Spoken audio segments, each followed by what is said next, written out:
And Dave Daniels gave me a telephone call, and he said, Dave, would you be so kind to MC our event again? And I think he thought he was asking me something that I really wouldn't want to do. It was like, might as well ask a little kid if he'd like to get up on Christmas morning. So I love this event. It's great. It's a lot of fun. And we have a very, very special speaker tonight. Our speaker tonight, my goodness, I could spend an hour giving credit to what he has done in his career. But I will say this, when those people this coming Saturday night talk about Penn State being linebacker U, forget it. I mean, seriously, in 2005, can you imagine as a running back or a quarterback looking across the line of scrimmage and seeing number 47, A.J. Hawk, number 51, Anthony Schlegel, and number 42, Bobby Carpenter? I'd say, Coach, I don't want to play anymore. He's a special guy, a great Buckeye, our special speaker. Number 42, Bobby Carpenter.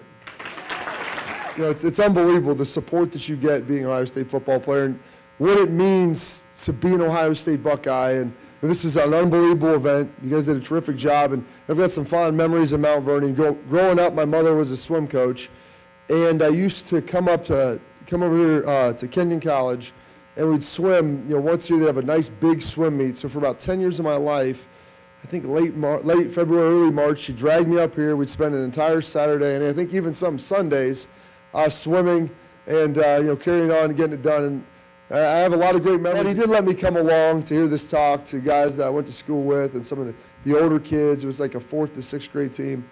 And he was sitting there, and he gets out, and I'd never really heard my dad speak before. And to me, he's just a guy that used to tell me what I was doing wrong and to clean my room. I had no idea that people actually wanted to hear what he had to say. So, because I certainly didn't at that point in time in my life. Every day he would try to write these goals down and put some stuff in this book about what he did for each different category to achieve those goals and dreams. And it kind of hit me at that point that he'd never really said a ton of that to me. And after that, he started to impress upon it a little bit more because I think he realized I was kind of paying attention. And and how you can affect your life. And everybody can dream, and dreams are absolutely great.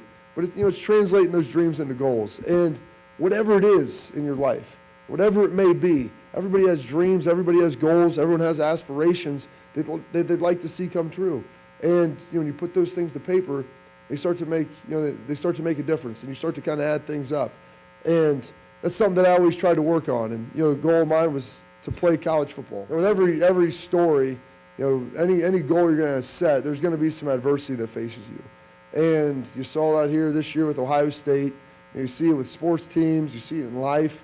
It happens to you at the most inopportune time from something you really don't expect. I was talking earlier about Ohio State, and it's difficult. It's hard to play there. Urban Meyer, he's tough on those guys, and he should be. He should be because the stakes are high, the demands are great. The state of Ohio supports Ohio State like nothing else. I mean, there's alumni bases all around the country. Great alumni base here, obviously, and there's unfettered support. It's in my opinion, it's the most special university in the world, and it is that because it represents and really embodies everything that Ohio is all about. Tough Midwestern culture, and that's the type of attitude that he tries to bring to Ohio State. So it's hard. Thank you for having me out. It was an absolute pleasure. You guys were a great audience, and hopefully you enjoy what I had to say. Thank you.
pleasure for me to introduce the director of the Ohio State University Marching Band, John Waters.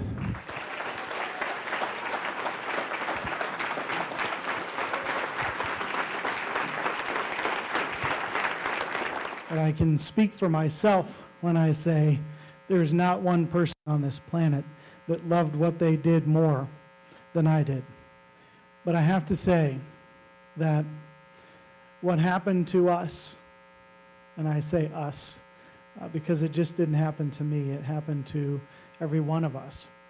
Every one of those people who put the uniform on has, I think, changed us forever. There's something you need to know about those young men and women who were in the room not too long ago. And that is this, that they are the very best and brightest students in our university. They maintain about a 3.5 GPA amongst the entire band. Name an athletic team that has that kind of a GPA. Those marching band students represent all corners of the campus. As Bobby said, this is a special place.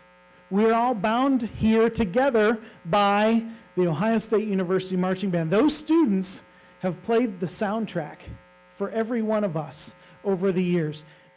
And the entire congregation rose,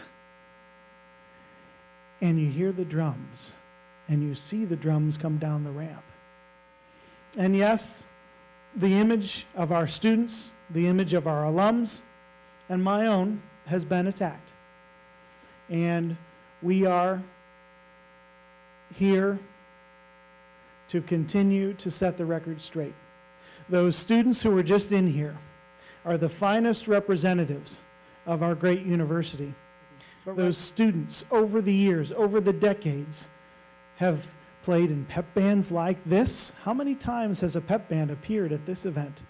How many hours of service have those students given over the years? Last year, the band gave 5,000 hours of community service. We started a great partnership with the Ohio State School for the Blind.